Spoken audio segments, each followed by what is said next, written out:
Kuna sababu kubwa tatu za kwa nini unapaswa kuanza kuwekeza katika mifuko ya uwekezaji wa pamoja Tanzania. Bila shaka umeikusikia UTT AMIS. Huu ni uwekezaji mzuri sana. Na kama hujaanza kuwekeza au hujui chochote kuhusiana na uwekezaji huu, unapitwa na mambo mengi mazuri. Usijali, katika siku ya leo nitakufahamisha ABC kuhusiana na mifuko bora ya uwekezaji wa pamoja nchini Tanzania. Zipo sababu tatu au faida kubwa tatu ambazo nataka na wewe uzijue ili uanze kuwekeza. Sababu ya kwanza, kwa nini unapaswa kuanza kuwekeza katika mifuko ya uwekezaji wa pamoja Tanzania au UTT AMIS, ni uwekezaji salama zaidi na wenye faida ya uhakika.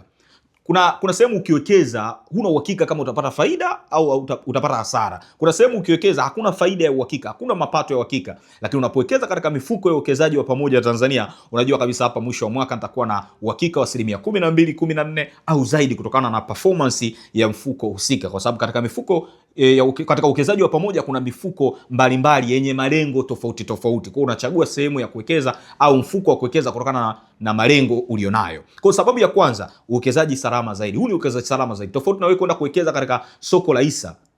Unapowekeza katika mifuko ya uwekezaji wa pamoja, unawekeza, wataalamu wanachukua ile pesa yako, wanaenda kuwekeza kwa niaba yako. Hao ni wataalamu ambao wana elimu kubwa ya masuala ya kifedha na uwekezaji, ambako wanaenda kuwekeza sehemu ambako wamezifanyia utafiti wa kutosha.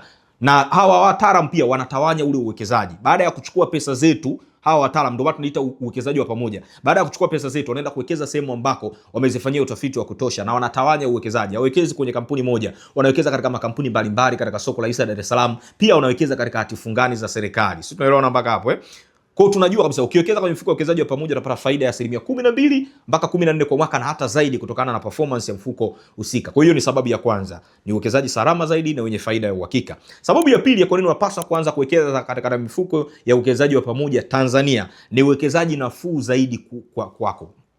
Tofauti na ukiwekeza katika viwanja au nyumba ambako unahitaji makumi ya mamilioni kama sio mamia ya mamilioni. Uwekezaji wa pamoja au UTT AMIS kwa mfano ni uwekezaji ambao unaweza kuanza hata ukiwa na shilingi 10,000, hata ukiwa na shilingi 50,000 au hata ukiwa na 100,000. Ni pesa ambayo watu wote tunaipata bila kujali unafanya kazi gani. Sisi tunaona mpaka hapo. Hata kama unalipwa mshahara wa 100,000, huwezi kukosa 10,000 ya kuweka akiba au 5,000, kwa sababu katika uwekezaji wa pamoja unaweza ukaanza kuwekeza hata ukiwa na shilingi 10,000 tu. Sisi tunaelewana mpaka hapo. Lakini sababu ya tatu ya kwa nini unapaswa kuanza kuwekeza katika mifuko ya uwekezaji wa pamoja, ni uwekezaji rahisi zaidi kwanza. Na unaweza ukaanza kuwekeza hata kwa kutumia simu yako. Kama unatumia Mixx by Yas au mitandao mingine, unaweza ukaanza kuwekeza pia kupitia benki. Tunasema ni uwekezaji rahisi sana. Unaweza kuanza kuwekeza kupitia application za mifuko ya uwekezaji wa pamoja kama application ya UTT AMIS na application zingine. Sisi tunaelewana mpaka hapo. Kwa hiyo kama na wewe ni miongoni mwa watu ambao unaogopa kuanza kuwekeza kwa sababu unaogopa kupata hasara, kupoteza pesa zako, basi anza kuwekeza katika mifuko ya uwekezaji wa pamoja ambako hatari imedhibitiwa.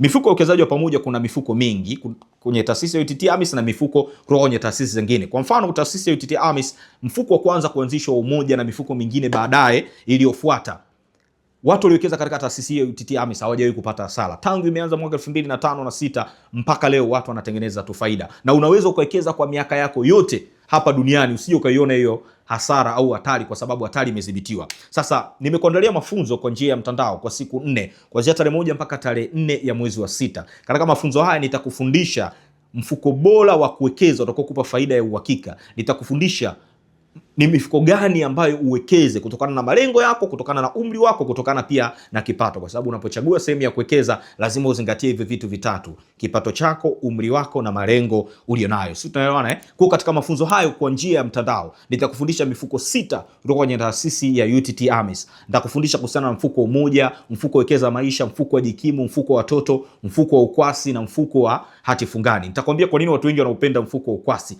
Nitakwambia pia kwa nini uwekeze kwenye mfuko wa Umoja na si mifuko hii mingine mitano. Nitakwambia kwa nini uwekeza kwenye mfuko wa ukwasi na sio mifuko hii mingine mitano. Kwa hiyo ni darasa ambalo sio la kukosa, na nimekwambia ni kwa njia ya mtandao, kwa njia ya online. Popote ulipo Tanzania na duniani, popote ulipo unaweza ukashiriki mafunzo haya. Lakini pia nitakwambia katika hii mifuko 6 ya UTT AMIS mfuko gani uende ukawekeze kutokana na hizo kategori 3 nilizokuambia: malengo yako, umri wako pamoja na kipato. Kwa sababu kama una kipato kizuri kuna mfuko bora zaidi. Kama we ni mtu mzima sana mzee, kuna mifuko inabidi uachane nayo yenye hatari. Kwa sababu katika mifuko hii 6 ya taasisi ya UTT AMIS kuna mifuko 4 ambayo ina hatari ya wastani. Hatari yake ni ndogo sana. Nikisema hatari usiogope, hatari yake ni ndogo sana. Lakini pia kuna mifuko 2 ambayo haina hatari kabisa, kwa sababu yenyewe haijawekeza kwenye hisa, imewekeza sehemu ambako kuna mapato ya uhakika. Lakini sio tu hivyo, katika mafunzo haya ya uwekezaji wa pamoja nitakufundisha mifuko kutoka katika taasisi zingine nje na ya UTT AMIS. Kuna mfuko wa Faida Fund kutoka kwenye taasisi ya serikali nyingine inaitwa Watumishi Housing. Lakini pia nitakufundisha kuhusiana na mfuko wa Inuka Fund kutoka kwenye taasisi ya Orbit Security.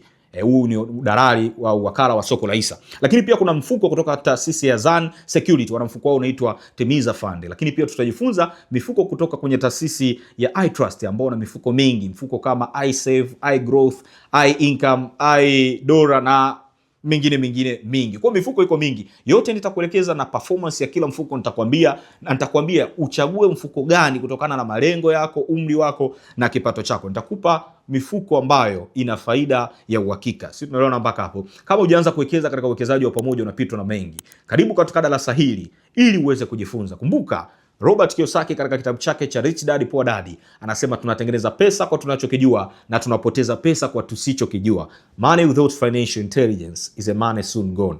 Pesa bila ufahamu wa kipesa ni pesa itakayopotea muda sio mrefu. Na habari njema ni kwamba baada ya kushiriki mafunzo haya kwa njia ya mtandao, baada ya darasa kuisha, nitakuunga kwenye grupu langu la masuala ya uwekezaji ambako utapata update, taarifa mbalimbali kuhusiana na masuala ya uwekezaji wa mifuko pamoja, na utapata taarifa mbalimbali kuhusiana na uwekezaji wa UTT. Unajua matajiri wengi wanatengenezwa katika uwekezaji kama wa hisa. Kwa hiyo utapata taarifa kuhusiana na performance ya kampuni mbalimbali katika soko la hisa. Utakuwepo kwenye hilo grupu bure tu. Unachotakiwa ni kushiriki mafunzo haya ambayo ni shilingi 35,000 kwa siku zote 4.